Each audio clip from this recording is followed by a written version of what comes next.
Good evening friend. दोस्तों, हम चर्चा कर रहे थे कंज्यूमर इक्विलिब्रियम के ऊपर। हमने पढ़ लिया था सिंगल कमोडिटी जब हो तो कंज्यूमर इक्विलिब्रियम के अंदर कैसे होगा, उपभोक्ता संतुलन में कैसे पहुंचता है जब एक ही वस्तु होती है। अपनी सारी फिक्स इनकम को उस एक ही कमोडिटी के ऊपर उसे खर्च करनी है। और क्या है, इक्विलिब्रियम कहाँ होगा। उस इक्विलिब्रियम की कंडीशन थी दोस्तों, क्या थी, marginal utility in terms of money is equal to price of the commodity. ये शर्त थी, ये कंडीशन थी इक्विलिब्रियम की। यानी ये जब बराबर हो जाते हैं दोनों, तब क्या था, सिंगल कमोडिटी के केस के अंदर इक्विलिब्रियम था कंज्यूमर का। आज हमें बात करनी है दोस्तों, हमारे पास दो प्रोडक्ट हैं। एक है दोस्तों बर्गर, एक है पिज़्ज़ा। इसको मान लेते हैं हम दोस्तों एक्स गुड्स, और इसको मान लेते हैं दोस्तों वाई गुड्स। ओके, तो दोस्तों यहाँ पर जो एल्फ्रेड मार्शल है उसने दो कंडीशन बताई है इक्विलिब्रियम की। पहली जो कंडीशन है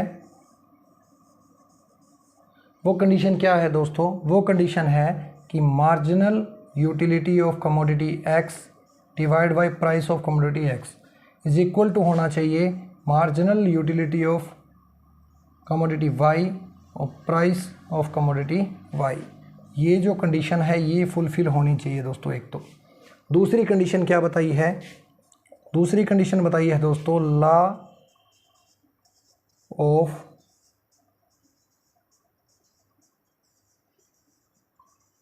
डिमिनिशिंग मार्जिनल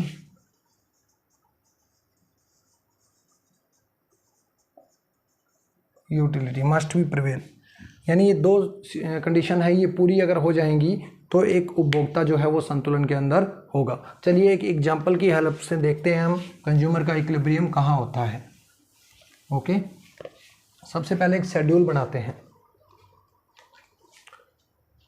दो पार्ट में डिवाइड कर लेते हैं व्हाइट बोर्ड को। ठीक है, चलिए यहाँ पर एक शेड्यूल बनाते हैं।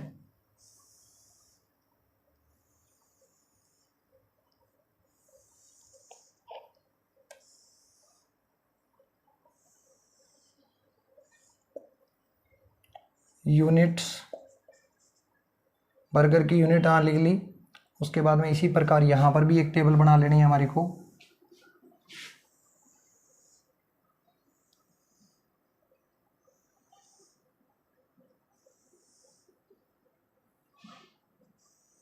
यहाँ भी हमने लिख दिया है यूनिट्स, और यहाँ पर marginal utility of product y in rupees.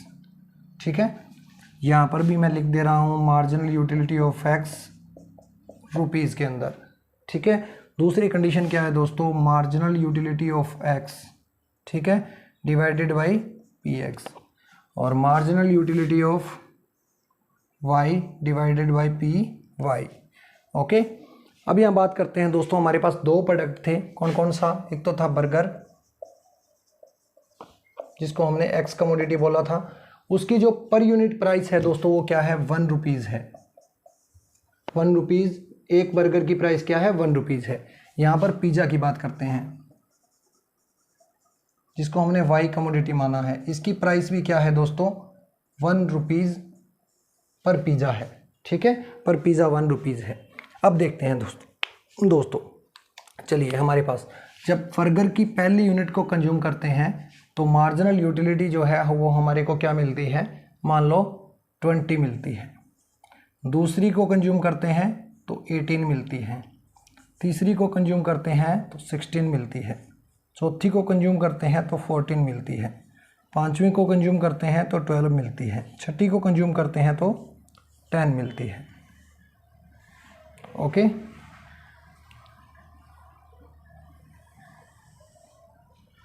Clear. इसी प्रकार यहाँ पर लिख दे रहा हूँ मैं, पहली यूनिट को जब कंज्यूम करते हैं तो मार्जिनल यूटिलिटी मिलती है 10, दूसरी कमोडिटी को यूज करते हैं तो 9, तीसरी को करते हैं तो 8, पिज़्ज़ा की फोर्थ यूनिट को कंज्यूम करते हैं तो हमें यूटिलिटी मिलती है 7, और फिफ्थ को करते हैं तो 6, और 6 को करते हैं तो 5। ये दो टेबल दोस्तों हमारे पास बन गई, ठीक है। याद रखना प्राइस जो है दोनों प्रोडक्ट की 1-1 रुपये हमने ली है। तो अब क्या करना है, इस सारी टर्म्स को, इन सारे टर्म्स को 1 से डिवाइड करना है। तो क्या आ जाएगा दोस्तों, 1 से डिवाइड करेंगे तो यहाँ पे 20, यहाँ पे 18, यहाँ पे 16, फिर 14 और फिर 12 और फिर 10। इसी प्रकार यहाँ पर दोस्तों 1 से डिवाइड करेंगे तो 10, 9, 8, 7, 6 और 5, ये आ गया। अब देखते हैं दोस्तों कौन से कॉम्बिनेशन, यानी एक उपभोक्ता अपना पैसा कहाँ खर्च करे जिससे उसे मैक्सिमम जो है प्रॉफिट मिले, या जो ये कंडीशन थी हमारी, marginal utility of x is equal to p x is equal y upon p y, ये कहाँ पर होगी, ठीक है। इस लाइन में चेक करना है।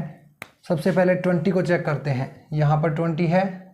Marginal utility of p x upon p, marginal utility of x commodity upon price of x commodity equal to किसके है, इसके। तो ये इनमें से कोई भी नंबर जब यहाँ इसके इक्वल होगा तो वहाँ पर कंज्यूमर का इक्विलिब्रियम होगा। चलिए देखते हैं, ये नंबर जो 20 है ये यहाँ कहीं दिख रहा है, नहीं है, तो ये कंडीशन नहीं अप्लाई होगी। 18 जो है वो भी कहीं नहीं है वहाँ, 16 है वो भी कहीं नहीं है, फिर उसके बाद में 14 है वो भी कहीं नहीं है, फिर इसके बाद में 12 है वो भी कहीं नहीं है। लेकिन दोस्तों जो 10 है वो हमें नज़र आ रहा है, कहाँ पर, ये रहा। यानी जब एक कंज्यूमर बर्गर की 6th यूनिट को, बर्गर की 6ठी इकाई को जब कंज्यूम करता है ना, 6ठी इकाई का जब कंजम्पशन करता है तो उससे मिलने वाली मार्जिनल यूटिलिटी कितनी है, 10 है, ठीक है। यानी यहाँ पे लिख देता हूँ marginal utility of x upon p x, 6th unit से मिलने वाली जो मार्जिनल यूटिलिटी है वो कितनी है, 10 है। ये बराबर है किसके, marginal utility of y upon p y, जब बर्गर की फर्स्ट यूनिट को कंज्यूम करते हैं तो यूटिलिटी कितनी मिलती है, 10, जो क्या है, बराबर है। इस सिचुएशन के अंदर जो है एक कंज्यूमर है वो इक्विलिब्रियम है।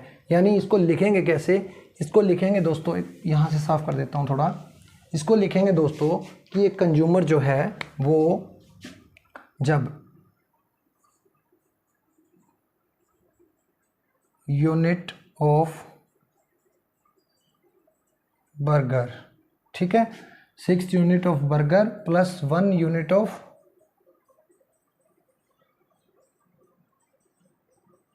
पिज्ज़ा, ये जो कॉम्बिनेशन है ना दोस्तों, ये मैक्सिमम सेटिस्फेक्शन देता है। ये क्या देता है, मैक्सिमम सेटिस्फेक्शन देता है।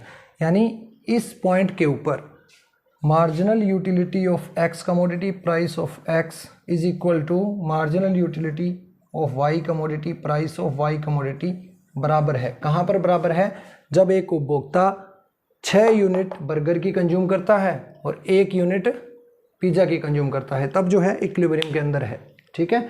चलिए दोस्तों अब एक और एग्जांपल लेते हैं। उस एग्जांपल में देखते हैं दोस्तों कि हमेशा यही कंडीशन रहती है या इसमें कुछ चेंज भी आ जाता है। चलिए बात करते हैं यहाँ पर। सबसे पहले लेते हैं दोस्तों एक एग्जांपल लेते हैं छोटा सा। मान लो marginal utility of x commodity is equal to है 15 और प्राइस ऑफ एक्स कमोडिटी है 3 रुपीज़। इसी तरह से दूसरी marginal utility of y commodity is equal to है 8 और प्राइस ऑफ वाई कमोडिटी जो है वो 2 है। अब देखिए दोस्तों इसको सोल्व करके देखिए, marginal utility of x upon p x is equal to 15 upon 3, 5 आ गया दोस्तों, ओके। इसी प्रकार इसको सोल्व करके देखते हैं, marginal utility of y upon p y is equal to 8/2 is equal to 4 आ गया। इस सिचुएशन के अंदर हमारे को क्या दिख रहा है दोस्तों, इस सिचुएशन में हमें दिख रहा है कि marginal utility of x p x greater than है किससे, marginal utility of y p y से। ये सिचुएशन बन रही है दोस्तों। यहाँ पर ऐसा भी हो सकता है।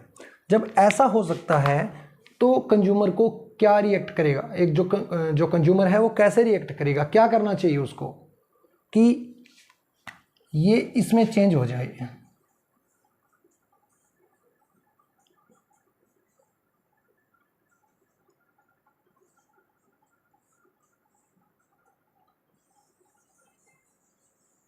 ये जो कहानी है ना दोस्तों, ये इसके अंदर चेंज करनी है हमारे को। कैसे करनी है, दो तरीके होते हैं।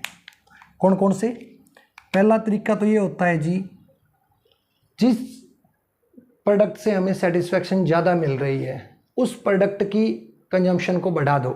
यानी यहाँ पर एक्स कमोडिटी के कंजम्पशन से हमें ज़्यादा सेटिस्फेक्शन मिल रही है तो हम एक्स के कंजम्पशन को बढ़ा देंगे। यानी यहाँ पर क्या था, 15 था। जब अब यहाँ पर law of diminishing marginal utility लागू होगा।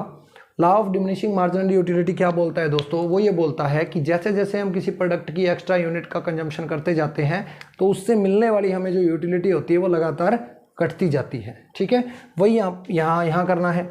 यहाँ पर जब हमने एक एक्स्ट्रा बर्गर का कंजम्पशन किया तो ये यूटिलिटी 15 से कम होकर कितनी हो गई, 14 हो गई। फिर हमने एक और बर्गर का कंजम्पशन किया तो ये कम होकर कितनी हो गई, 13 हो गई। अब हमने एक और यूनिट का कंजम्पशन किया बर्गर की तो ये कम होकर कितनी हो गई, 12 हो गई। अब देखिए दोस्तों, 12/13 कितना होता है, 4।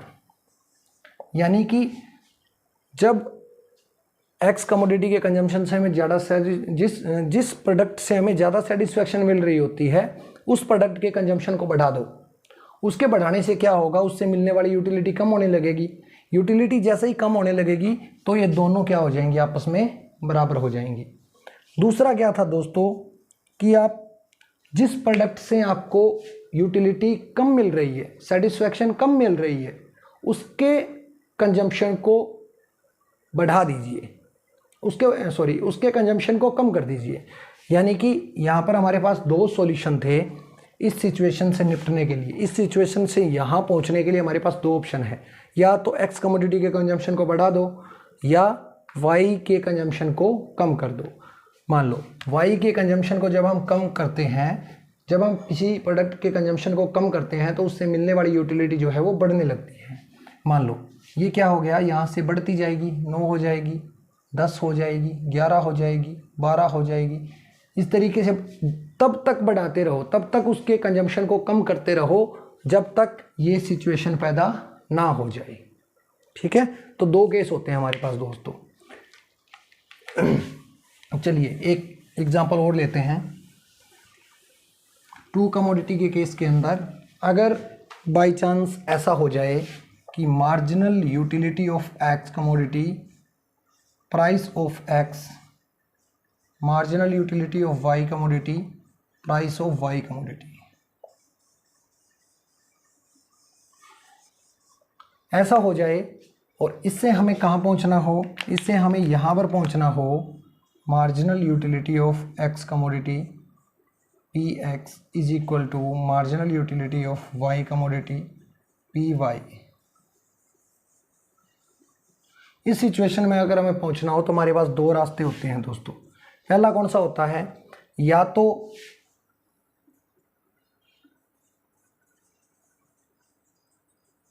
Increasing the consumption of y commodity के कंजम्पशन को या तो बढ़ा दो।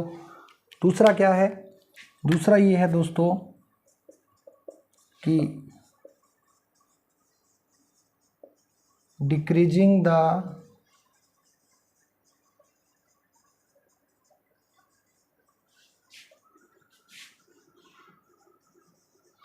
या एक्स गुड्स के कंजम्पशन को डिक्रीज कर दो, कम कर दो। इससे क्या होगा दोस्तों, इससे ये जो सिचुएशन है ये प्राप्त कर ली जाएगी। ठीक है, तो ये था दोस्तों दो कमोडिटी, दो और दो से ज़्यादा कमोडिटी अगर हो तो कंज्यूमर का इक्विलिब्रियम कहाँ होता है। दो कंडीशन थी, एक तो ये कंडीशन लाइज करनी चाहिए और दूसरी कंडीशन क्या थी, law of diminishing marginal utility, DMLU law जो है लागू होना चाहिए। चलिए दोस्तों आज की वीडियो में इतना ही, मिलते हैं नेक्स्ट वीडियो में। और आपसे दरख्वास्त है कि अगर वीडियो आपको पसंद आई है तो लाइक कीजिए, कमेंट कीजिए, शेयर कीजिए और चैनल को सब्सक्राइब करना ना भूलें। Thank you.